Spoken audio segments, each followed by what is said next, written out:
Hello guys, welcome to my channel.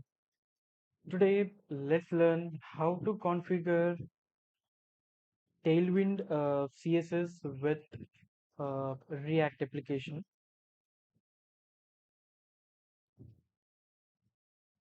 Let's first create our React application. So today we'll be creating a React app only with Vite.js.dev.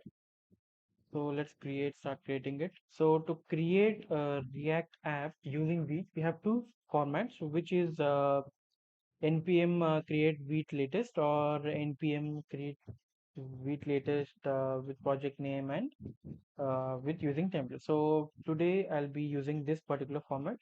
I'll be just changing the project name and the template name here. So to create React using TypeScript, so we need to specify React hyphen type ts. If we type only React, so which means we will only get a JavaScript version of React. So here we are only using JavaScript, not TypeScript. So I have copied it. So let me recopy the same line and go back to your project folder first and open command prompt cmd and then paste that particular command. So first change this to React and then let's give a project name React hyphen wind. This is what my project name is, React hyphen play. You can give any name to it, and after this I'll also show you how to push a project to GitHub as well. React wind, right? So Vite project is now created. cd React hyphen wind and open project in VS Code to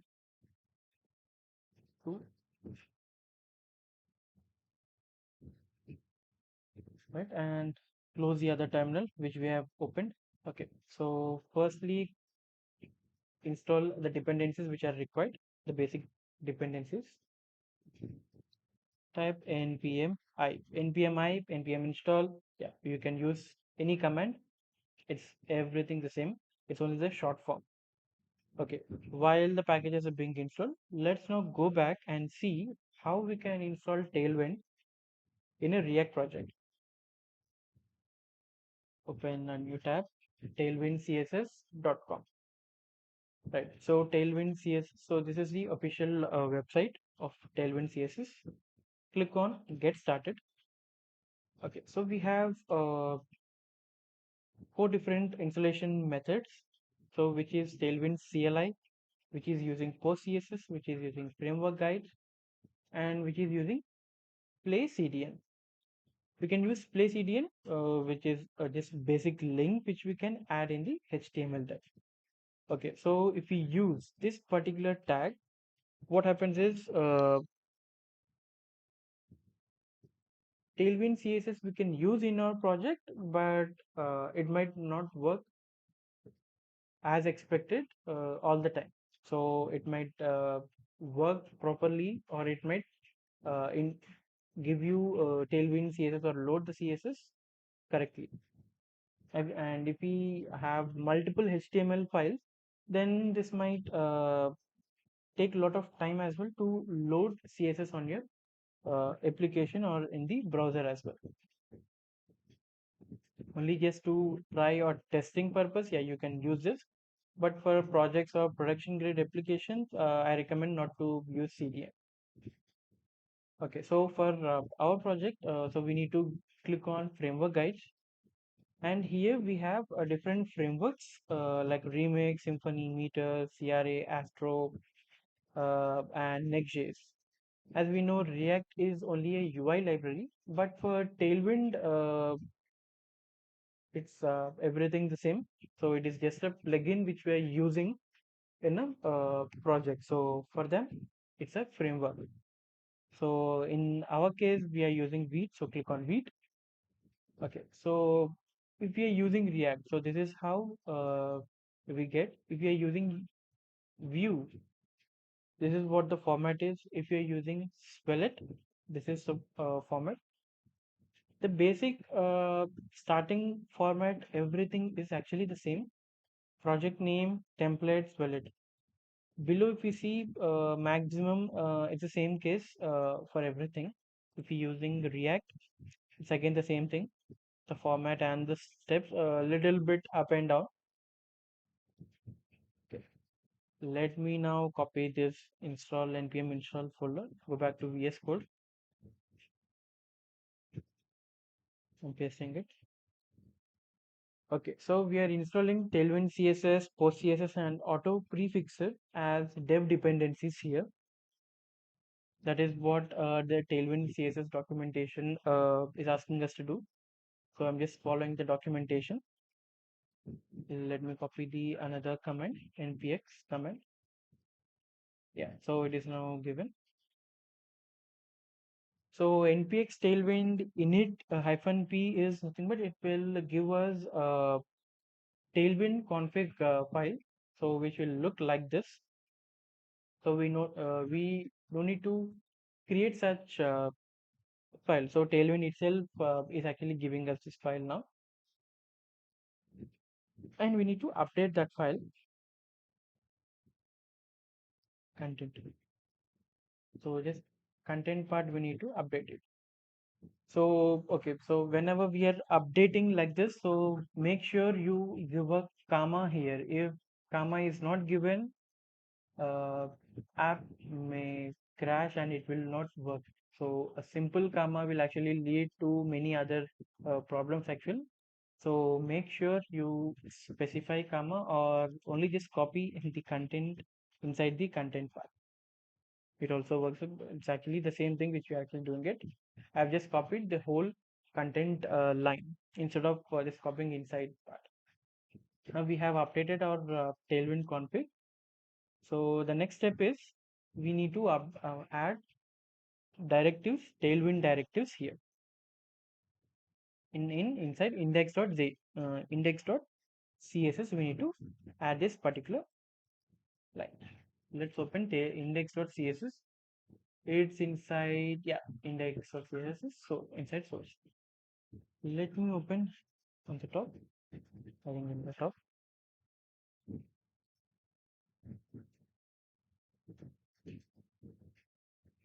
Okay, so now everything is now ready. We can just type npm run dev and start working on the project.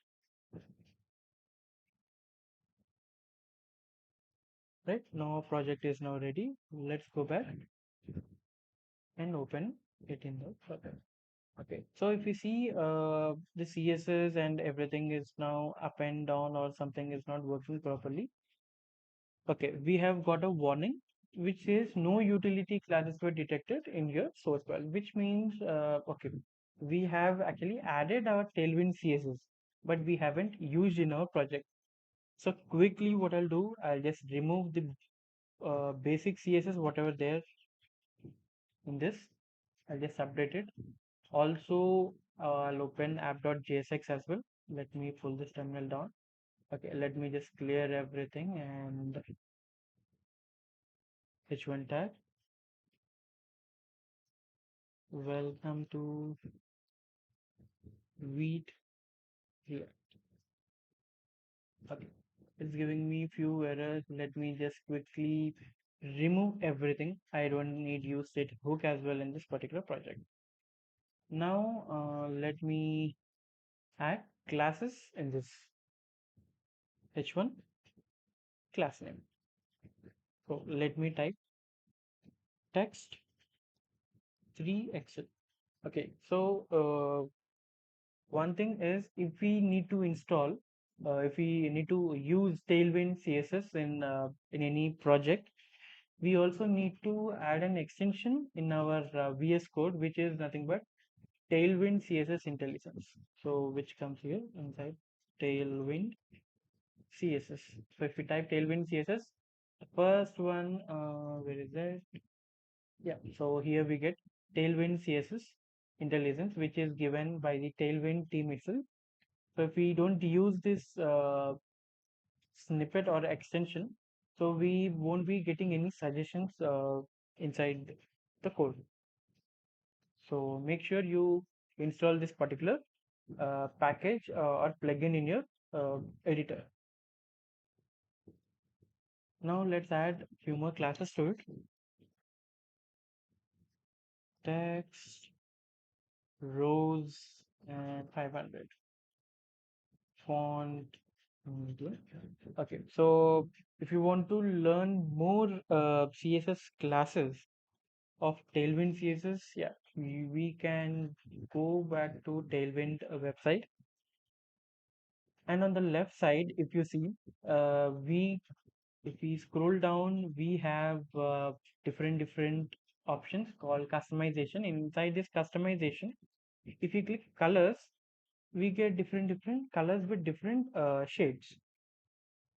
So that is what I did here. So we use color called rose here, and color I choose rose 500. So this is what the color code is.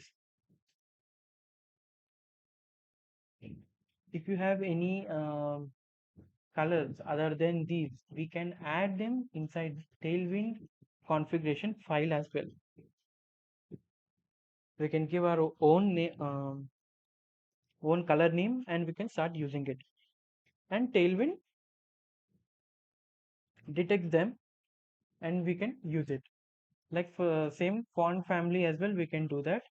Let me quickly show one thing. So as we haven't used any fonts here, so these are the basic things. So contain, if you click, so we have different classes, different formats for breaking fonts. And if you click on float, yeah, we have float, start, and so these are the other formats. And if you click plug braces, so we have options, and also we get uh, code snippets as well, basic code snippets, not the actual one. Let me select typography inside this font family. Okay, so by default, Tailwind CSS gives three fonts, which is sans, serif, and mono. Other than that, if you want to use any other font, any third-party font, yeah, you can use it, and we can configure them in Tailwind config.js. It is also asking us to do it. Okay, so here we get to see three different two format. One is whatever predefined font families are there. It is asking us not to create those three fonts. Uh, Instead of that, we can actually create a different name, and we can inject the same font family as well. There's no harm in it in doing it. But in our case, we will be using third-party font here. So which is I'll be taking it from fonts.google. Let me quickly select the font here. Some font Poppins. I'll click on Poppins. Okay. So to use Google Fonts here, just select that particular font and get font. And from here, we need to click on Get Embed Code, and we get a window like this. If you're using link, we can directly import this particular link in the HTML head above head tag. Or if you are importing into CSS, then we need to click on @import. In this case, we will be importing them. So I'll just copy this particular line, not the style tag, only inside the style tag, whatever import statement is there, I'll be importing them. Okay, so where do I import this fonts? So here we have index.css, app.css. So where do I need to import? So we are not going to use app.css in our project. So we'll be only using index.css as this is the global file for our project. So if you see, even app.jsx doesn't have any import statements of CSS. So if you open main.jsx, we have an import statement of CSS which is only index.css, not even app.css. So I'll be importing our fonts inside the index.css above the Tailwind classes. Why above Tailwind classes? Because fonts usually they take more time, or they need to be installed on the browser first. So it should be on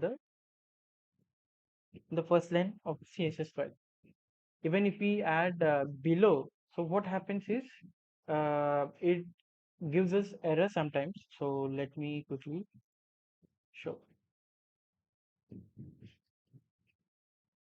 Yeah, so if we see, we get a small warning. Either import must precede all other statement uh, before Tailwind utilities. That is what it is actually saying. It is actually throwing a small error to it. So make sure import it before your Tailwind classes. And let me now save it. Now the warning is now gone. Let me minimize this terminal back again. Okay, so this step is now done. We have imported it. Additional step, the other one is we need to actually specify the application, or give our Tailwind or information that okay, I have using a font family called Poppins. Please use this Poppins. So to inform Tailwind, there are two ways. So one way is we can specify them directly inside CSS by doing it at the rate layer and base. Inside base, we will specify it HTML, comma, body, and font family. So where is the font family? Here. We copy this and paste it. So this is how we can specify. If I now go back to browser, yeah, so the font is now being installed. Let me now just comment this and show the difference. Okay, Vite React. So let's go to console, and where is this? Okay, now if I open H1,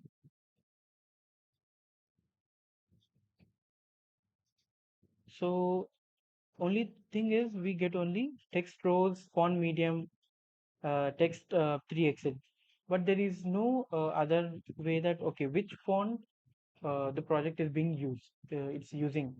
So even if we scroll down a bit as well, there is no format, or there is no specification that okay, this is the font family our project is being using. Okay, so what we have done is we are using a third-party font, and we want to use only this particular font. Just enable this font again, and yeah. So now if we see, font family is now being used.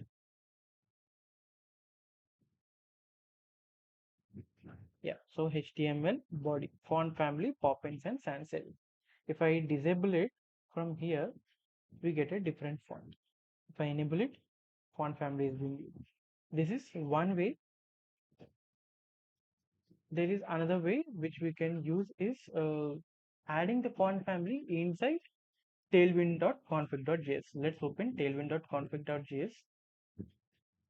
Right. So what we have to do is go back to documentation back, and let's see how we can add a font family inside that. What we have to do is we need to copy this font family text, and we need to add it inside theme. Where is our theme? Here. Now we need to specify a name called Poppins. Right. So let's copy this Poppins. Okay. So whenever we are using a font family, always we need to specify a second font, a default secondary font as well. So why we need to specify? Because whenever a main font, primary font is not being uh, used or it is not being imported properly, secondary font will actually help the users to understand what is there on the browser. So that's why we need to add. So sans serif. So we need to copy this as well.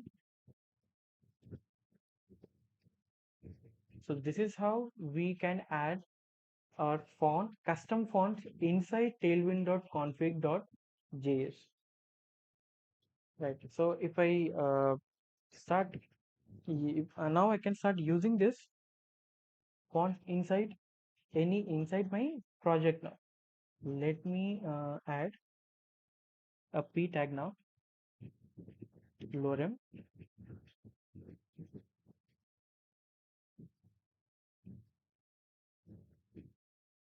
Okay. So let me now specify last name p2 text justify and font normal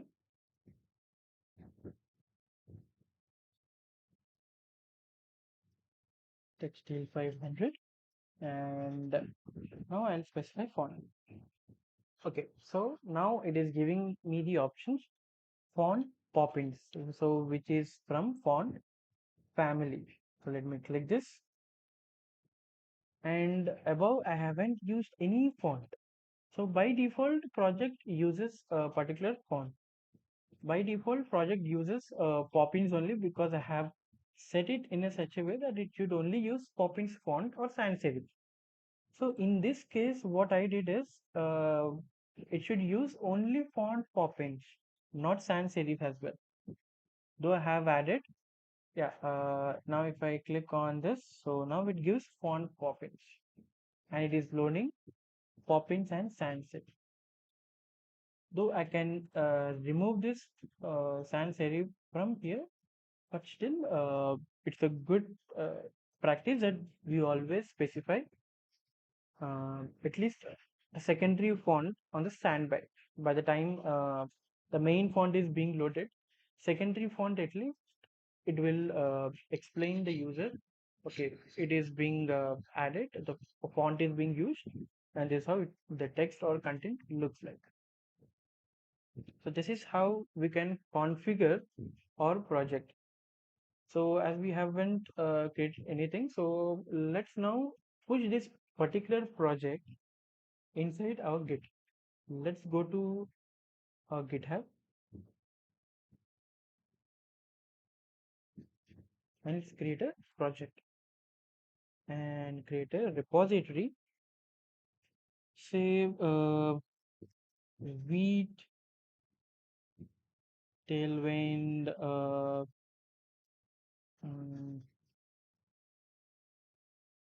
fonts. Right, this is what the project repository name I have created, given. Okay, so now the option how which project or which repository we need to create, for public or for private. So there's nothing in this, so I'm just keeping it as public and just say create a repository. Right now, okay. So to push your projects into GitHub, so there are two ways using HTTPS or using SSH. In my case, I'll be using SSH. So the code doesn't change. The format or how you need to push. So these things doesn't change. The only thing required to do this is you need to install Git Source Manager. Git Source Manager need to be installed on your local system, and you need to configure them. Right? So to configure, you can go to their documentation itself.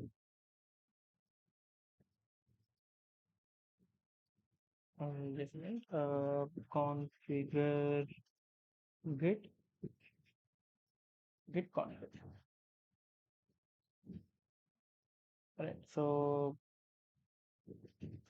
I think this is not the one. Okay.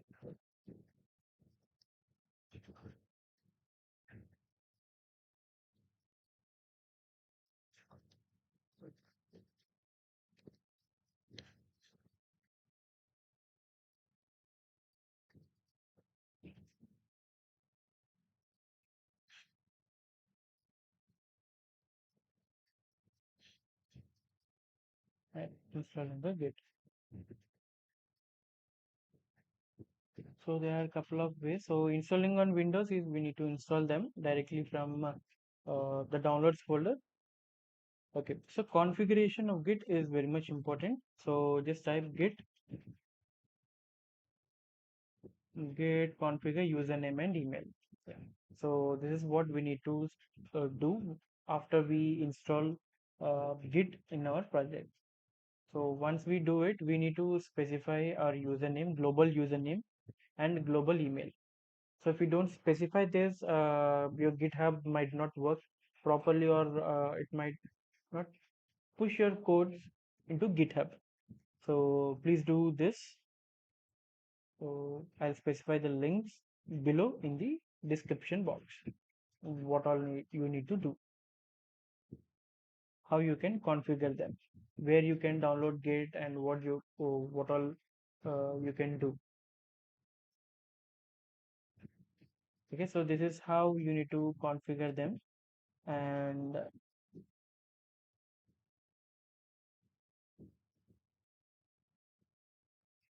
so configuration across Windows, Mac OS, and Linux. So if you're using Mac OS, yeah. So this is globally you can do. Specific repository, if you want to do it anything, yeah, you can do it for a specific repository as well. But what happens is every time we need to specify it. So otherwise, what happens? GitHub and your project won't connect properly. So try to just globally configure it. It's a best way. So in this way, so configuration, doing it multiple times, yeah. So that work or that stress will reduce. So this is a one-time job. Please be and do this. Okay. Now coming back to our GitHub, let's now push our project. So I'm going to use SSH here. So if you're using HTTPS, no problem. Code is exactly the same code except this link part. Everything is actually the same. If you actually see here, HTTPS, here I'm only just getting HTTPS text updated. If I'm using SSH link is getting this updated. There's nothing different in the other lines. You can actually observe it clearly. HTTPS, yeah, git init, add, commit, branch, everything is same. SSH, yeah. So let me just copy this git init. We need to initialize the git list before doing it. Okay, let me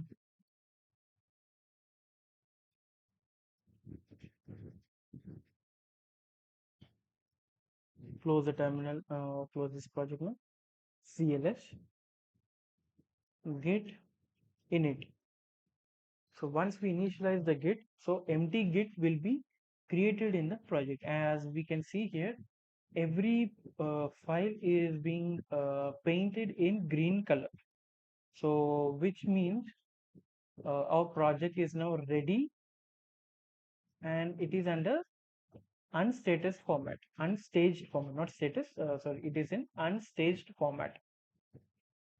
So unstaged and staged, there are two formats in Git. So whenever we create any new project, or sorry, whenever we create a new file or we update any file, uh, if the project is connected to GitHub, so what happens is our local repository immediately picks it, and it will check whether the project or file is being created in the local system or not. If it is already there, yeah, it will update and say, okay, you have changed something, please push it to your GitHub. So that is what here the whole Git is actually giving me the information. Okay, now your files are in unstaged format. Please do send it into a staging format. Now it is asking us to add everything to Git. So let me add everything to Git. Git space add and dot. Okay, so if I go back and see, okay, you typed git add dot. So where is git add dot? What is dot and what is readme.md? Okay, readme.md is actually nothing but a file name. So here, if I need to specify every file specifically, so then it will take long time for me to push every file into Git. So there is a shorter format for it which says dot. Dot is nothing but each and every file, whatever there in the project, it will push to Git. So git add dot. Yeah. So now our project is now ready. It is now in staging format, but it is not yet pushed to Git. Why it is not pushed to Git? Because it need to be committed, and our project also need to be connected with the Git link as well. So let's commit the project. Commit here is nothing but save. We need to save every file and then push it to Git. If we don't save it, if we don't commit it properly, our file might not be saved. If it won't hit the GitHub link properly. Git commit -m. So these commands are from here itself. So I'm not copy and pasting it, and just simply say project created, right? So this is the commit message. So whenever we are typing any commit message, you need to add them only in the double quotes. And here -m is nothing but message. So whenever you're committing something, please try to give a proper commit message. So if at all, if you want to come back to your old file, you can actually check which commit message you have actually written and what changes you have made in your previous file. So just randomly don't add some name to it. So it will not help you in future. So try to give a proper name, like I have given a simple name called project created. So because I won't be working again on the file, so I'm just giving a simple name here. But if you're working on a proper project, so then make sure you give a correct name and a clear name. So now once you give commit message and all, just click enter, right? Yeah. So now it is now connected to the Git. Now we need to connect our local repository to the Git repo. So how do we do that? So we need to copy this particular line. So before that, I'll change my branch name from master to main. If you're sticking with master branch, it's okay, no problem.